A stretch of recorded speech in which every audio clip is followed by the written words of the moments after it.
തദ്ദേശ തെരഞ്ഞെടുപ്പ് തോൽവി ചർച്ച ചെയ്യാൻ CPM സംസ്ഥാന കമ്മിറ്റി യോഗം ഇന്നും തുടരും. ശബരിമല സ്വർണ്ണക്കൊള്ളയും PMC വിവാദവും ഉയർത്തി നേതൃത്വത്തിനെതിരെ കടുത്ത വിമർശനമാണ് നേതാക്കൾ ഉയർത്തുന്നത്. സംഘടനാപരമായ വീഴ്ചയും തോൽവിക്ക് കാരണമായെന്ന് കുറ്റപ്പെടുത്തലുണ്ട്.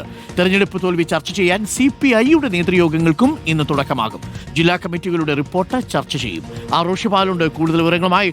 Roshipal, very good morning Roshi. ഇന്നലെ CPMന്റെ സംസ്ഥാന സമിതി യോഗത്തിൽ നേതൃത്വത്തിനെതിരെ രൂക്ഷ വിമർശനമാണ് നമ്മൾ കേട്ടത്. പ്രത്യേകിച്ച് BJPയുമായി CPM ഒരു അന്തർധാര ഉണ്ടാക്കിയിരിക്കുന്നു എന്ന പ്രതിപക്ഷത്തിന്റെ ആരോപണത്തെ ശക്തമായി നേരിടാൻ കഴിഞ്ഞില്ല. അതൊരു വലിയ വീഴ്ചയാണ്. അതിനിടയിൽ PMCയിൽ ഒപ്പിട്ടതടക്കം തലവേദനയായി മാറി. സ്വർണ്ണക്കൊള്ള തിരിച്ചടിയായി. പത്മകുമാറിനെതിരെ നടപടി എടുക്കാത്തതും ഒരു തെറ്റിദ്ധാരണയുണ്ടാക്കി. മാത്രമല്ല CPMന്റെ സൈബർ മീഡിയ, സോഷ്യൽ മീഡിയ കൈകാര്യം ചെയ്യുന്നതിൽ വലിയ പാളിച്ചയുണ്ടായെന്നും UDFന്റെ വലിയ പ്രചരണ പ്രവാഹത്തെ തടയാൻ ഈ LDFന്റെ സാമൂഹിക മാധ്യമ പ്രവർത്തനത്തിന് സാധിച്ചില്ല എന്നുമൊക്കെയുള്ള വിമർശനങ്ങളുണ്ട്.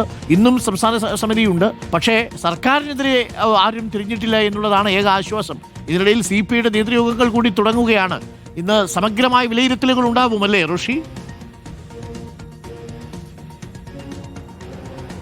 അരുൺകുമാർ, CPIM സംസ്ഥാന സമിതി യോഗം ഇന്നും തുടരുകയാണ്. കഴിഞ്ഞ 2 ദിവസമായി ആദ്യ ദിവസം സെക്രട്ടേറിയറ്റിലെടുത്ത ചർച്ചകളും അവിടെയുള്ള തീരുമാനങ്ങളും പിന്നീട് സംസ്ഥാന കമ്മിറ്റി യോഗത്തിലേക്ക് എത്തുകയാണ്. ഇന്നലെ സംസ്ഥാന കമ്മിറ്റി യോഗത്തിൽ വലിയ വിമർശനം ഉണ്ടായി. സ്വയം വിമർശനങ്ങളാണ് കൂടുതലായും, നേരത്തെ അരുൺകുമാർ പറഞ്ഞതുപോലെ.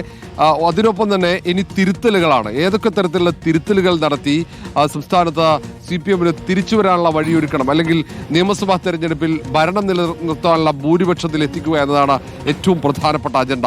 അതുകൊണ്ട് തന്നെ ഈ സ്വർണ്ണക്കടത്തുമായി ബന്ധപ്പെട്ട് ഉയർന്ന ആരോപണങ്ങൾ, UDF ഉന്നയിച്ച ആരോപണങ്ങൾ, അതൊക്കെ പ്രതിരോധിക്കുന്നതിൽ വലിയ വീഴ്ച സംഭവിച്ചു എന്ന ഒരു പ്രധാനപ്പെട്ട സ്വയം വിമർശനമുണ്ട്. അത് മാത്രവുമല്ല, ആത്മവിശ്വാസം വർദ്ധിച്ചു. പ്രവർത്തകർക്ക് ഏതായാലും തദ്ദേശ തെരഞ്ഞെടുപ്പിൽ വലിയ മുന്നേറ്റമുണ്ടാകുമെന്ന ഒരു സന്ദേശം നൽകിയത് കാരണം പ്രവർത്തകർ പലയിടങ്ങളിലും അവർ കൃത്യമായി പ്രവർത്തിച്ചില്ല. അതിനൊപ്പം തദ്ദേശ സ്ഥാപനങ്ങൾ, സ്ഥിരമായി ഭരിച്ച സ്ഥാപനങ്ങളിലൊക്കെ ഒരു എതിർവികാരമുണ്ടായി. അത് മുൻകൂട്ടി മനസ്സിലാക്കുന്നതിൽ വീഴ്ച സംഭവിച്ചു. അങ്ങനെ ഓരോ കാര്യങ്ങളും ഇഴകീറി പരിശോധിക്കുകയാണ് CPM സംസ്ഥാന നേതൃത്വം. അതുകൊണ്ട് ഇതെങ്ങനെ മറികടക്കാം എന്നതിനെക്കുറിച്ചുള്ള ആലോചനയായിരിക്കും ഇന്നുണ്ടാവുക. അത് സംബന്ധിച്ച് തീരുമാനമുണ്ടാകും. കൃത്യമായ തീരുമാനം അടിസ്ഥാനമാക്കിയായിരിക്കും നിയമസഭാ തെരഞ്ഞെടുപ്പിലേക്ക് നീങ്ങുക. ഒപ്പം ഇന്ന് CPI സംസ്ഥാന യോഗത്തിന് തുടക്കമാവുന്നുണ്ട്. ഇന്നും നാളെയുമായാണ്. ആദ്യം സെക്രട്ടേറിയറ്റും ഒപ്പം സംസ്ഥാന കൗൺസിൽ യോഗവും നടക്കുന്നുണ്ട്. ഈ യോഗത്തിലും CPI ഈ പരാജയങ്ങളെയാണ് വിലയിരുത്തുന്നത്. പരാജയങ്ങളെ വിലയിരുത്തുന്നതിനൊപ്പം തന്നെ നിയമസഭാ തെരഞ്ഞെടുപ്പിന്റെ തയ്യാറെടുപ്പുകളെ കുറിച്ചുള്ള ആലോചനകളും ചർച്ചകളും തീരുമാനങ്ങളും ഒക്കെ ഉണ്ടാവും. ഏതായാലും നിയമസഭാ തെരഞ്ഞെടുപ്പിലേക്ക് പോവുകയാണ്. 100 ദിവസത്തിനപ്പുറത്ത് നിയമസഭാ തെരഞ്ഞെടുപ്പാണ്. അതുകൊണ്ട് തന്നെ ഈ തദ്ദേശ തെരഞ്ഞെടുപ്പ് പരാജയ വിലയിരുത്തൽ അതിപ്രധാനമാണ്.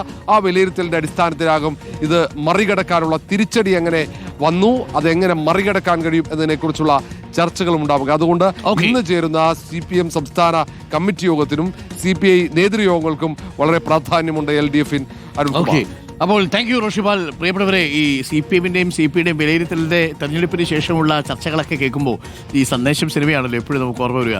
പ്രതിക്രിയാവാദികളും ഘടനാവാദികളും തമ്മിലുള്ള അന്തർധാര വളരെ സജീവമായിരുന്നു. അങ്ങനെയുള്ള വിലയിരുത്തലൊന്നുമല്ല, എന്തുകൊണ്ട് തോറ്റു എന്നുള്ളതിനെക്കുറിച്ചുള്ള മൂർത്തമായ വിശദീകരണമായിരിക്കും ഉണ്ടാവുക.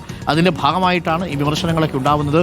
ആത്മവിമർശനവും വിമർശനവും പാർട്ടിയുടെ ആരോഗ്യമാണ് എന്നുള്ളത് ആർക്കാ സംശയം?